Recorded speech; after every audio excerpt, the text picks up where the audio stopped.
Some people relapse because they're weak. Some people relapse because they're wounded.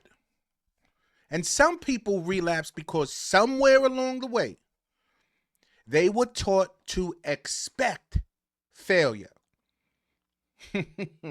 Welcome to the show where chains break, minds wake, and purpose takes its rightful place.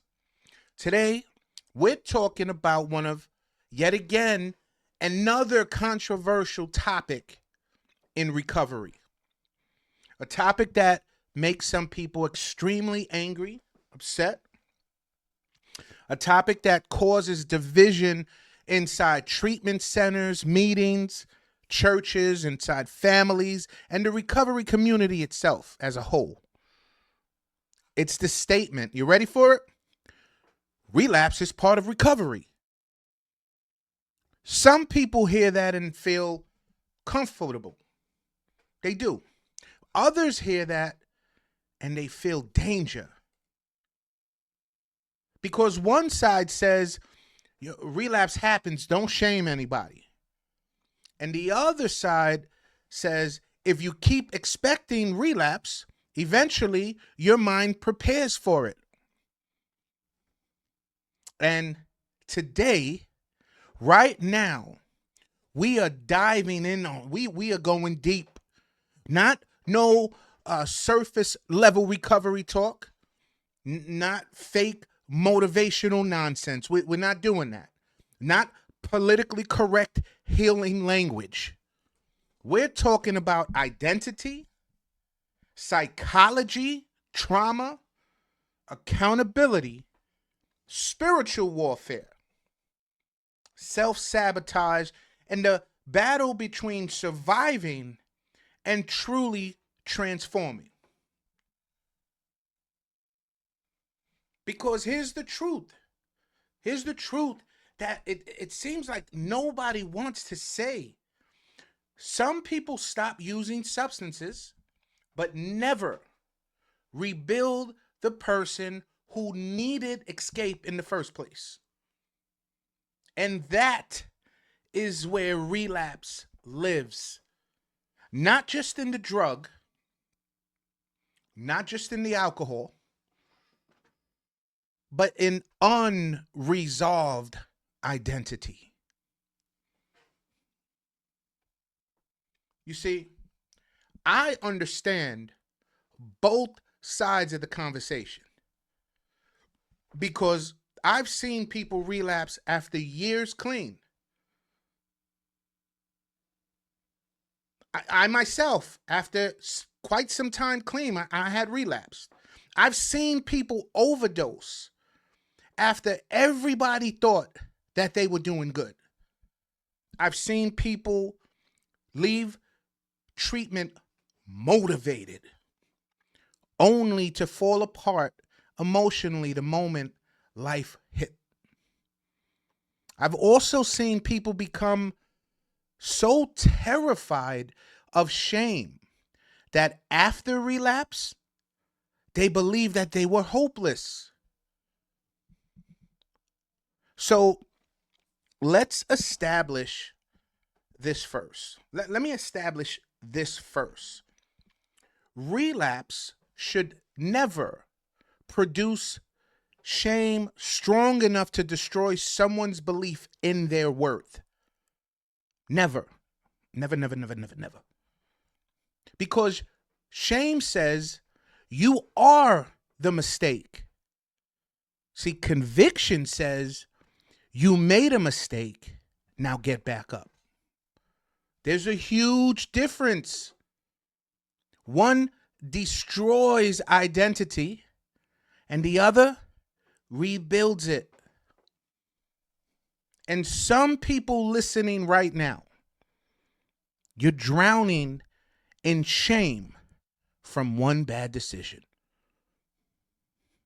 one relapse, one fall, one weekend, one moment of weakness. And now the enemy has convinced you you blew it. You're fake. You'll never change. You're always going to be this way. And guess what? That's a lie. That's a lie. That is a dangerous lie, because failure is not identity. But now let's talk about the other side, because this is where it gets controversial. I personally believe we have unintentionally normalized relapse in parts of recovery culture. And people get uncomfortable when you say that. And I'm just being honest. If somebody hears over and over and over again, relapse is part of the recovery. Yo, everybody relapses.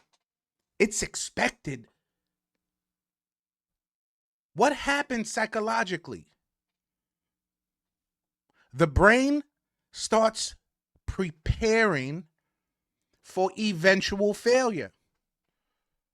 Subconsciously, not consciously, subconsciously, folks.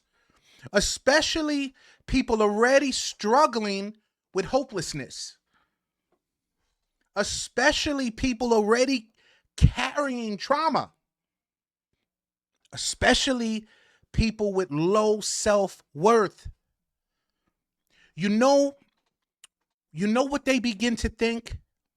Here's what they think. Well, I guess eventually I'm going to relapse anyway. That is dangerous thinking, because expectations shape behavior. Your thoughts turn into beliefs. Beliefs turn into identity. Identity turns into behavior. If relapse becomes emotionally expected, the mind eventually stops resisting it at the same level. And that does not mean people should be condemned for relapse. But it does mean we should be careful with what we repeatedly program into people's identity, folks. We got to be careful what we say.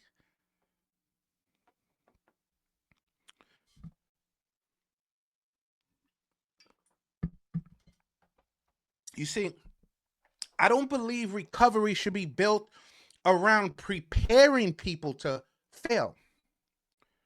I believe recovery should be built around teaching people how to transform. There's a difference. One mindset says you're always going to struggle forever. Another says you can become a completely different human being. And I know some people hate hearing this. I know you hate hearing this, but I am living proof. I, Coach Mikey Rowe, am living proof. Jesus Christ didn't just help me stop drinking. He changed the way I saw myself. And that, ladies and gentlemen, changed everything. Because before healing, I hated myself. I carried trauma, fatherlessness, inner city survival mentality, emotional suppression. There was pain. There was anger. There was fear. And absolutely, there was shame. Alcohol wasn't the core issue that I was dealing with. Escape was. The numbing was. the identity confusion was. The street inner city life, right? It taught us survival, but it never taught healing. It never taught us emotional regulation. It never taught us vulnerability. Nobody taught us healthy masculinity. Nobody taught us how to sit with pain without escaping. So what did we do? What did we do? Come on, am I the only one? We medicated emotions. Some folks did it with drugs, some with alcohol, me. Some with sex, anger, some with work, and some with isolation. Listen, I don't care who you are. I don't care who you are. Everybody has an escape. Everybody.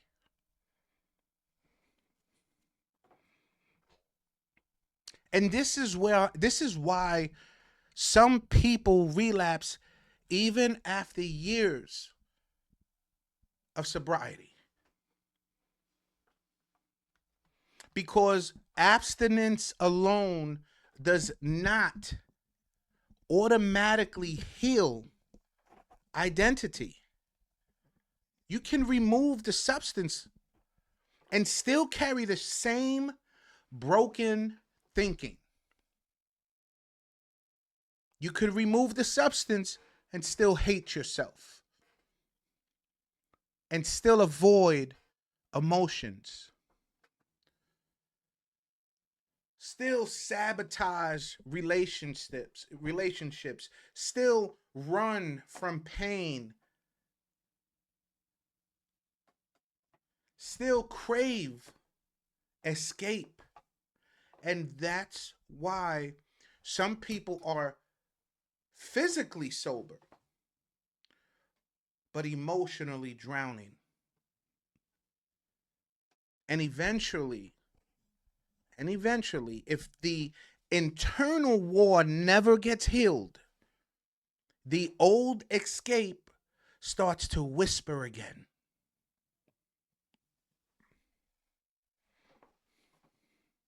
Now, let me be clear before people start to twist this episode. Let me be clear. I am not saying relapse means somebody didn't try. I am not saying relapse means somebody is weak. I am definitely not saying relapse should be met with condemnation. Because compassion matters. Grace matters. Understanding trauma matters. But accountability matters too. And modern culture struggles with balance. We either shame people harshly or remove all responsibility.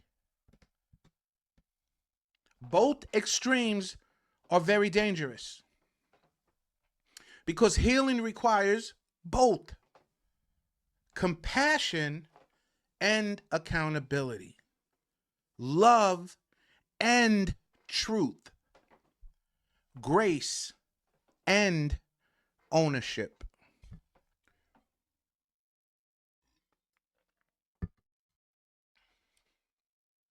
Here's another uncomfortable truth. Some people become emotionally attached to being the struggling person. That identity becomes way too familiar. Pain becomes familiar. Chaos becomes familiar. Victimhood becomes emotionally safe. And healing becomes terrifying. That's right, I said it. Healing becomes terrifying. Why? Why? Because healing requires responsibility. Healing requires change. Healing requires letting go of excuses. Healing requires rebuilding. And some people want comfort more than transformation. That's real. And nobody talks about that. See, when I gave my life to Jesus Christ, everything didn't magically become easy. But something changed internally. I stopped seeing myself only as an addict.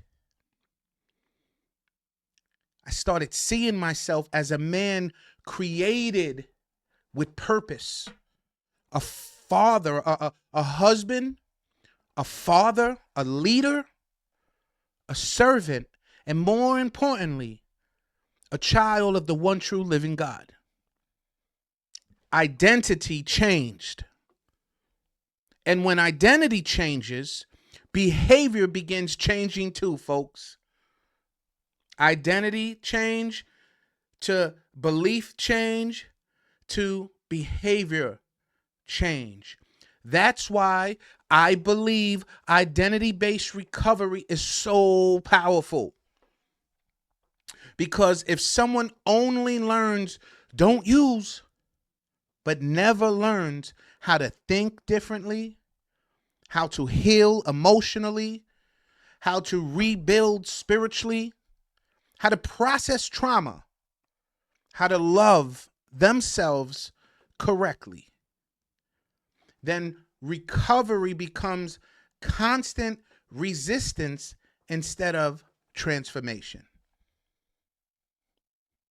And resistance eventually exhausts people. Transformation sustains people.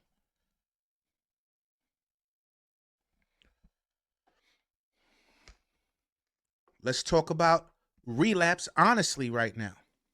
Because some people relapse after stress, after a loss of a loved one, trauma, loneliness, relationship pain, financial pressure, depression, PTSD, emotional exhaustion, right?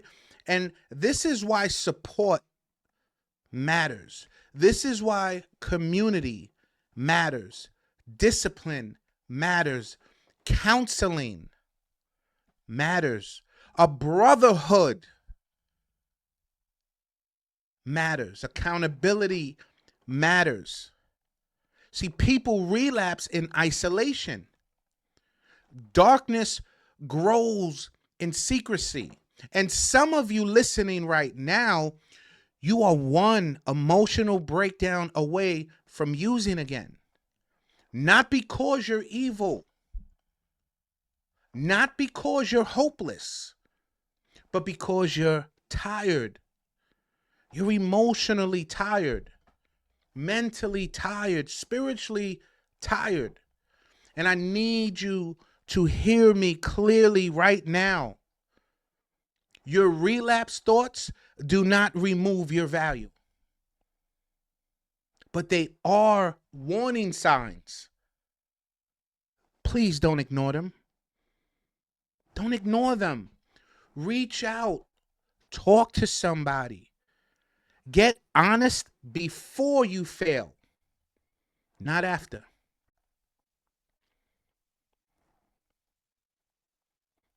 One of the biggest lies people believe is if I relapse, everything I built means nothing. False. Absolutely false. A fall does not erase progress.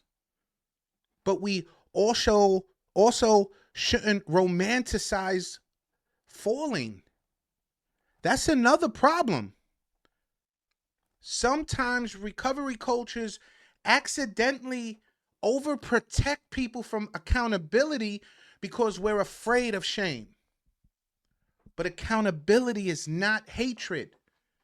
Accountability says, yo, I love you too much to let you destroy yourself comfortably. See, that's real love. That's real. See, real love confronts. Real love tells the truth. Real love refuses to normalize self-destruction. And let me say something controversial. I believe some people relapse long before they ever touch the substance again. They relapse mentally first. They stop renewing their mind. They isolate. They stop being honest. They stop praying. They stop doing the work. They start entertaining old thought habits, old environments, old mindsets, old emotions. The substance usually comes last. The internal collapse came first. That's why healing the mind matters so deeply. Right? The internal collapse leads to an emotional escape, which leads to relapse behavior. And this is why Coach Mike, keeps saying addiction is often the symptom, not the full problem. Now, for some people listening, some of you listening, this episode may challenge everything that you've been taught. And that's good. I'm glad. Challenge creates reflection. Reflection creates awareness. Awareness creates change. I'm not asking people to shame relapse. I'm not asking you to do that. I'm asking people to stop building identities around inevitable failure. There's a difference. See, what if instead we taught people you are capable of transformation? You are capable of emotional healing. You are capable of breaking generational cycles. You are capable of rebuilding your life. You're not doomed to destroy yourself forever. Imagine how powerful that becomes. Because hopelessness kills people. And expectations matter. The mind moves in the direction of repeated belief. So if we constantly reinforce, you'll probably relapse eventually, guess what? Some minds begin unconsciously accepting it.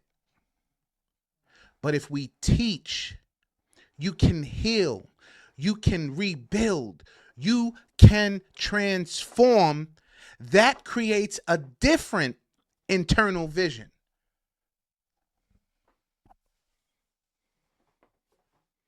And listen to me.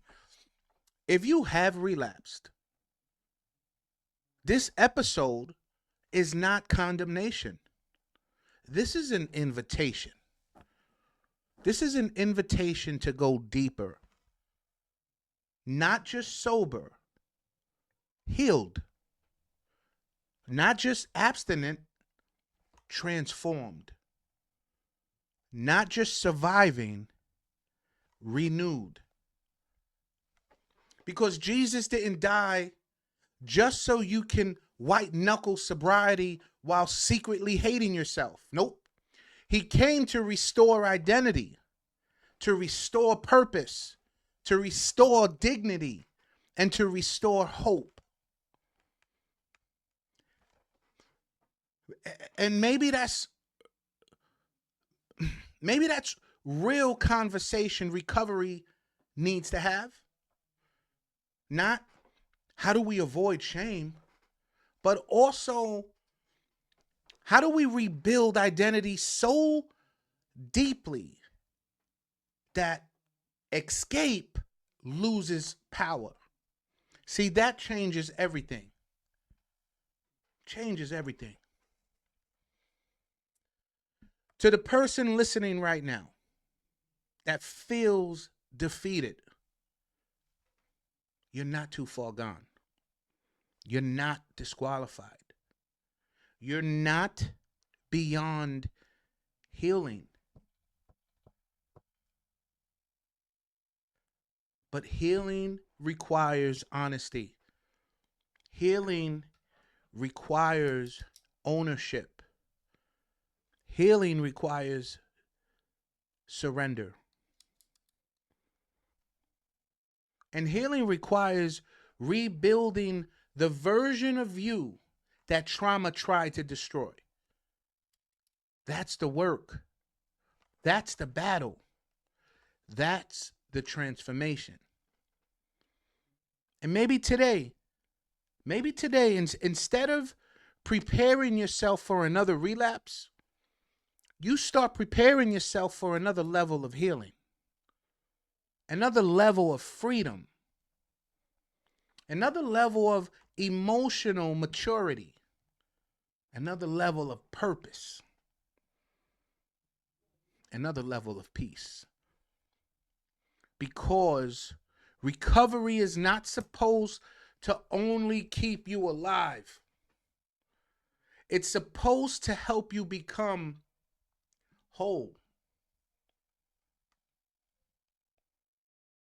So, welcome to the show where chains break, minds wake, and purpose takes its rightful place. And remember this: healing starts with today's decision. Another day, another blessing. Peace.